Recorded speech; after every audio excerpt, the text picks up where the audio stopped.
Hey everyone, I am Jay Wilburn, Captain Three Kidneys. Say that because I am the recipient of a kidney transplant which saved my life.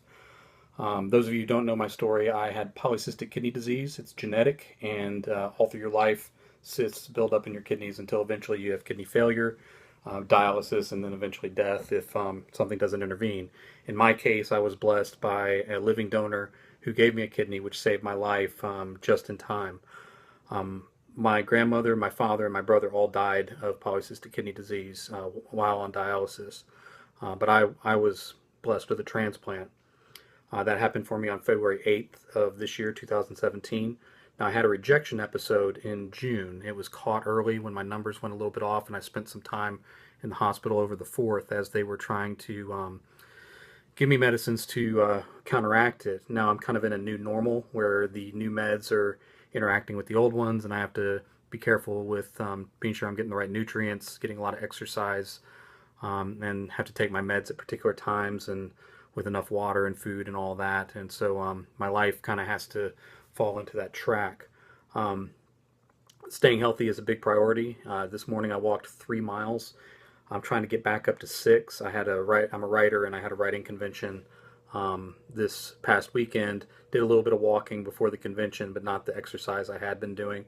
When I got back, I was trying to get back into being consistent with my writing. When I had to walk several miles in the morning before breakfast, eat breakfast, take my meds, wait, it was getting close to lunchtime by the time I was starting, and I kind of felt like I was losing the day. So I kind of backed it up a little bit and tried to do a little bit of writing in the morning before I went out to exercise. And not necessarily a lot, but just so I've started. So by the time I sit down for the second session, closer to lunch, it doesn't feel like I'm starting. It just feels like I'm continuing, kind of a mental thing. But with the meds, working to process information and trying to exercise too. Now I'm having to be sure to, push myself to get in all that exercise. I'm going to ride my bike later today and that kind of thing. I don't particularly like exercising, but it is necessary to kind of keep myself healthy. And a lot of people sacrificed a lot to get me to where I am. So I feel committed to doing everything I can, especially taking the meds and keeping up with all the protocols with that treatment as I fight rejection, but also just making the most of a life that's been given to me. A lot of people sacrificed the primary one of which, of course, was the living donor who gave me a kidney so that my life could get back on track. I was literally in full renal failure at that point. I would have been on dialysis, but the transplant was imminent, so they held off until the surgery and completely turned my life around. All the worst things that have happened to me in terms of fighting rejection are nothing compared to kidney failure. So literally my life was saved by the sacrifice of others. My wife was great with it too, and I couldn't even have filled out the paperwork and to get moving forward without her help. And of course, she's been by my side all the way. And then friends, family, and strangers, being generous and looking out for us and taking care of things we couldn't take care of ourselves. And so your circle gets very, very big when you open yourself up to what other people can do for you.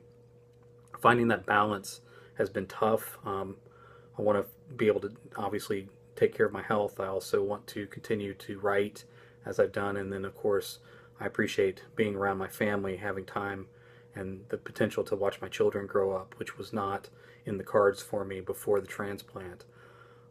Balance is an ongoing process. It's not something that you just master and then you're set. When you're on the balance, it's constant adjustments, and there'll be adjustments again. But the fight is worth going to. The link that's going to be in the description for today is from a blog, Picking Up Sands, where several of the blogs are from before the transplant when I was still in the midst of the considerable pain and decline in health and all that, and where I was trying to seek out hope on the other side of it. And of course, when you know a transplant's coming, there's a lot of hope in that. But when you're still in the darkness, when you're still in the valley, you can still feel hope. You're allowed to. I've said before that I had been sick for so long, I didn't remember what it was like to be healthy. I didn't have any muscle memory in my body of what it was like to wake up in the morning and feel awake. I just felt exhausted all the time. I think that built a certain strength in me where, when I started riding my bike before transplant to try to build up, cardiovascular, so I would be ready for, the surgery. I felt bad before I got on the bike. I felt bad while I was on the bike. I felt bad when I got off. But in a way, that kind of helped because my suffering sort of became my strength in the sense that, I already felt bad, so it's not like exercise made me feel worse. I was prepped to deal with the pain and exhaustion and stuff like that. So in a way, it allowed me to work through it, and I have a different strength now. I am healthy, but I still carry with me the benefits of that in terms of the physical changes, but also the emotional, spiritual growth that came from that. I wouldn't trade it. If I could go back and take away all that suffering that I went through um, to be where I am now, I don't think I would do it, because I think it kind of forced me to be a better version of myself that I wouldn't have gotten to by myself. The blog in the link is one of the blogs that was written before transplant, when I was in the midst of that pain and that exhaustion, but I was also in the middle of being in need, being vulnerable, and being able to see other people sacrifice to help me out. So check out that blog in the link. Go in and read kind of what I was going through at that time, where I found hope, where I found thankfulness. I'm going to continue to do these videos as a way to sort of express what I'm going through. Hopefully inspire others, let them know that, whatever you're dealing with, whatever suffering or struggle you have, that we're kind of moving through it together. So that's going to be my job as Captain Three Kidneys. So thank you all for being here for the video. I'm going to post tomorrow and try to be consistent daily with that. Just some short discussions of what I'm thinking, what I'm going through, and hopefully something that will help you along in that kind of thing. Sharing links in the description to some other material that I've shared before. So be sure to check those out.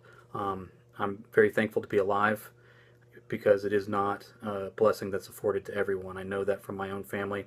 I know that from friends who have been lost along the way, and each day that I have that they don't, I consider that a huge blessing and a huge gift, and I plan to use that gift to the fullest all the way through.